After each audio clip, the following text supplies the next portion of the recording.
Olá, tudo bem? Então, hoje nós vamos falar de estrutura de palavras.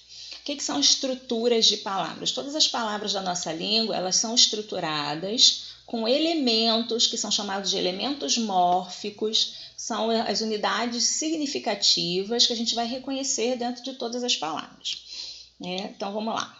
Elementos mórficos, tá vendo? Um morfema é uma unidade mínima de significação que vai constituir as palavras que a gente tem.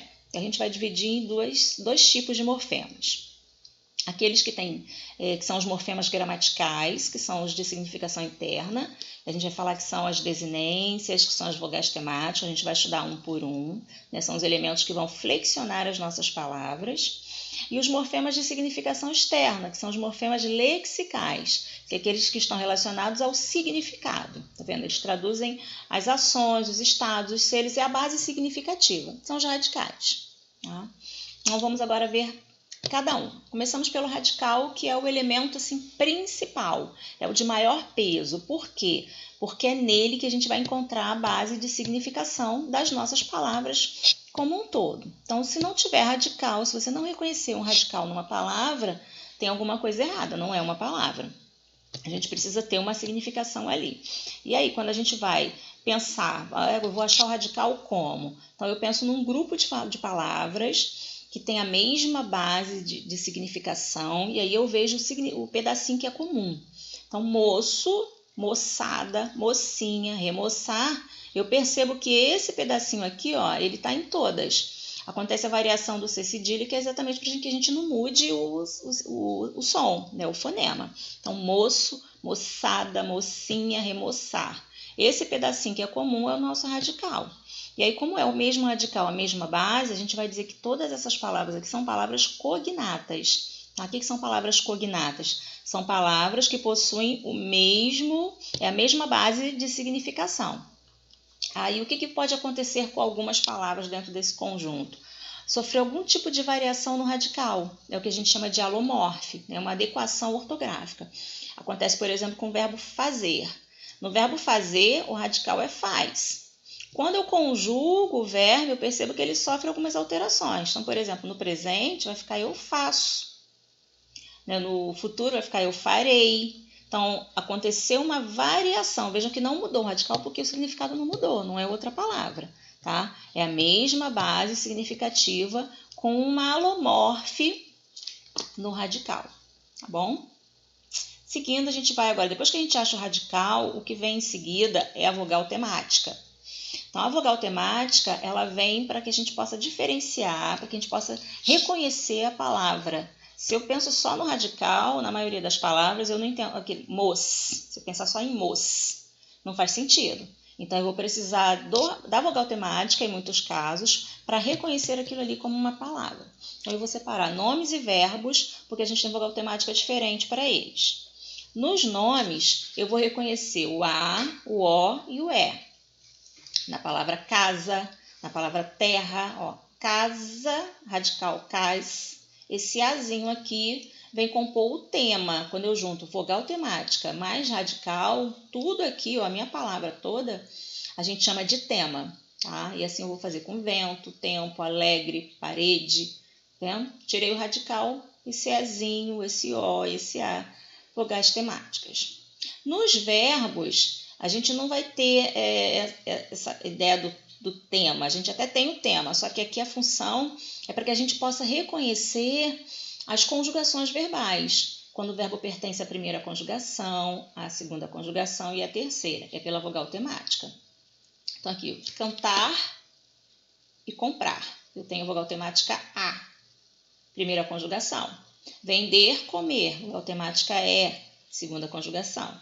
Sentir e partir, vogal temática I, terceira conjugação. Além da vogal temática, o que a gente vai perceber? Eu coloquei aqui o que eu já expliquei para vocês, a questão da soma, vogal temática mais radical, que a gente tem o tema.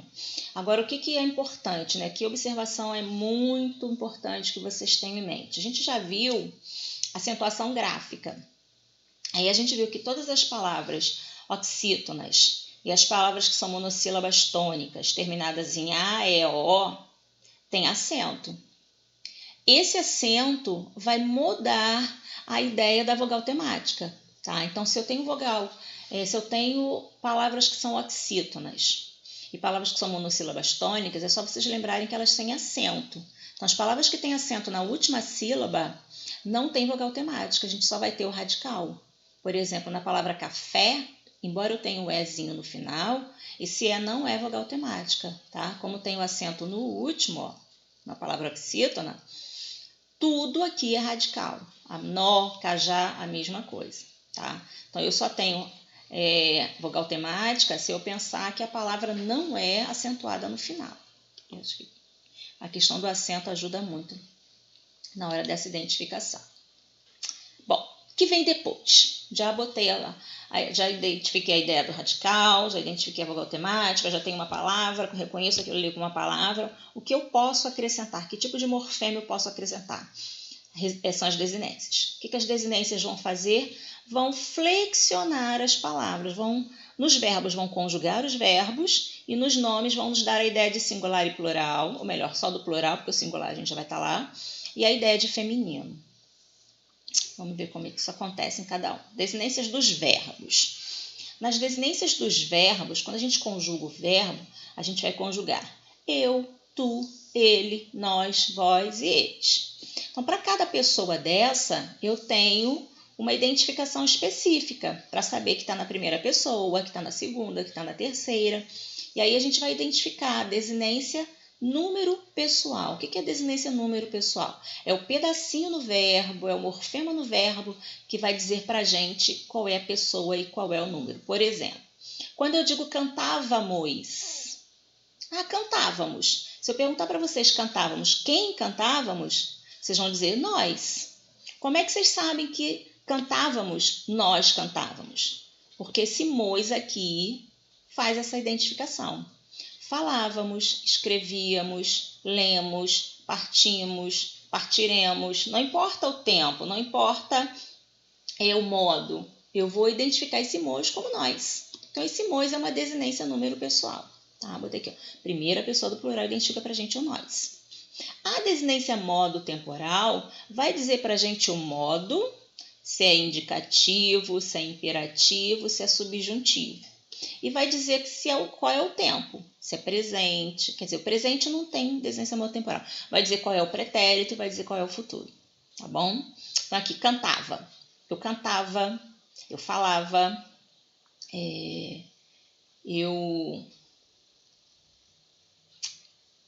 Vamos pensar em outros verbos que terminam, porque aqui a gente tem desinências diferentes para o mesmo tempo.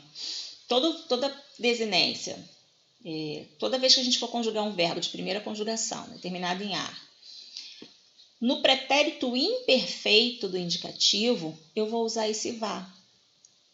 Cantava, falava, ordenava, tá vendo? Eu preciso desse vá. Então, é esse vá que é a minha desinência modo temporal.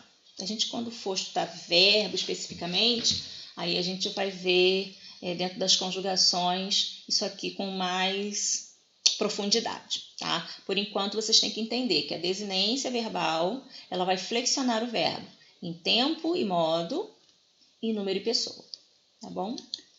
Nos nomes, as desinências nominais, a gente tem a ideia de plural. Eu vou usar uma desinência de número, que é o S, claro, né, a princípio.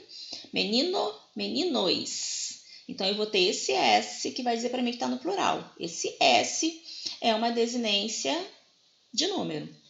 Quando eu coloco menino e penso em menina, eu usei o A, que é a minha desinência de gênero, para fazer essa variação. Aí aqui cabe uma observação muito importante, eu botei aqui para vocês, tá vendo? Só a desinência de gênero, para vocês não confundirem com vogal temática, quando eu penso que tem uma flexão masculino-feminino. Então, por exemplo, eu vou falar bola.